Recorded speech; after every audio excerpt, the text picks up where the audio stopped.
asalaamaaleykum wa rahmatullah wa barakaatu mbokk yi maa leen di nuyuwaat di leen di ziara di leen dalal chaîne YouTube Ben Makhtar tey incha allahu rabbi dañuy waxtaan ci benn point boo xam ne yu bari dañ koy faral di dégg muy secret boo xam ne ci wàllu kànnaar lay dox te ñëpp xam ne ne kànnaar moom mooy ubbi tëj loo xas ba tëj nag jeex na kon damay digal ñi nga xam ne si ni tey ñu ngi koy jëfandikoo di ko def nañ bàyyi xel. am na si ñoo xam ne moom dañuy tëb rek di jël ay doomi jàmbur di leen ci dugal di jël jabari jàmbur am na ñoo xam ne man xam naa leen bu baax a baax ñoo xam ne dañ lay contacter wax dëgg yàlla dama xamul ban genre xel la ñu yor ay jabaru jàmbur si boppam wala ay jëkkëru jàmbur ñuy sëy bu neex ak seen borom kër nga taxaw ne da ngay def nangam mu jaral la lu ne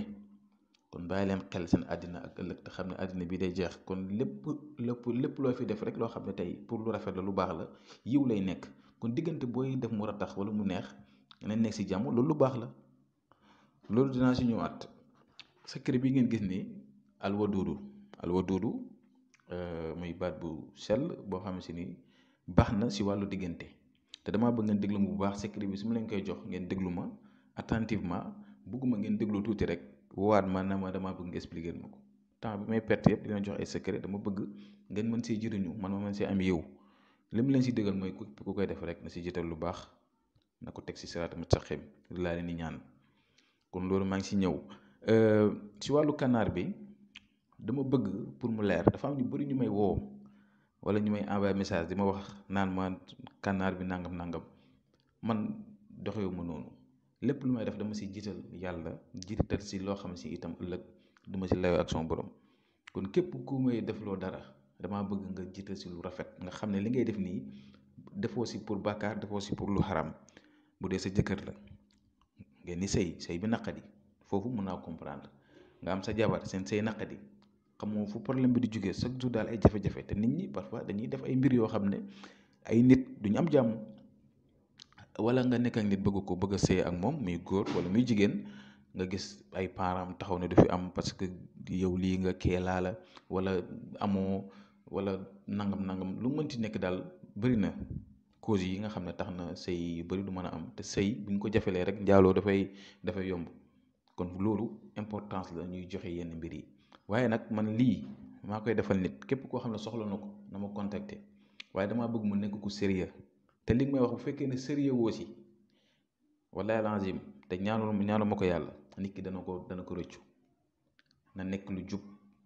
nekk loo xam ne lu baax la nga ne man kat dama am jafe-jafe ak sama jëkkër wala ak sama jabar wala ak ki may bëgganteel dama bëgg sëy am suñu diggante waaye jafe-jafe am na si te kenn xamul lu si ne loolu mun nañ see ñaan te kànnaar bi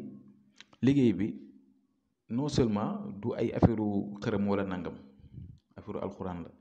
ba pare tam dañ koy liggéey ba pare téye kurus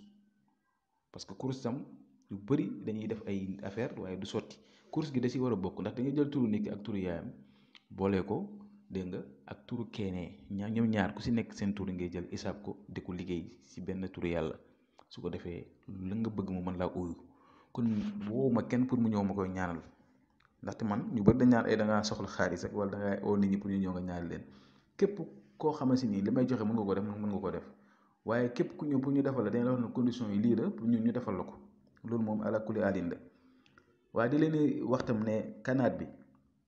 dafa ànd ak fuddan muy góor muy jigéen bu dee jigéen la mun naa fuddan loxoom ak tànkam ndaxte dañ koy liggéey joxaale la fuddan bi nga fuddanoo ko te dañ koy liggéey si turu ki nga bëgg nga fuddanoo ko jàmm rek nga siy gis bu dee neexee nga fuddan sa loxo ak sa tànk bu dee góor la nag jarul ngay fuddan sa loxo ak sa tànk góor moom mun ni ngaa fuddan sa baaraamu sànqalañ bi rek dégg nga mu xaw a nëbbu nga fuddan ko ñu liggéeyal la ko muy góor ak muy jigéen waaye nag secret bi du ku nekk laa koy defal dama leen ko wax mu leer nañ te képp ku ma nax tam wax mu wax ju nekkul bu ma defal la ko man li may def xam naa ko te am na lu ma si jiital sinon dana métti si nit ki nga xam si ne moom moo ko def kenn képp ku sérieux te am jafe-jafe si ay couple si ay problème de famille wala lu mënti doon boo ñu wooyee danañ fexe nu ñuy defee ba dimbalante ko ak yow wax la nii nga xam ne moom la mbir mi di tëree léegi secret bii ni alwaduudu la maanaam da ngay bind suratul fatiha muy alhamdulillahi rabbil alamin arrahman rahim maliki yawmi din boo wala daal amin waaye ay boo jot si fatiha ay boo jot da ngay def alwaduudu da nga koy bind alwaduudu nga yaatal ñaari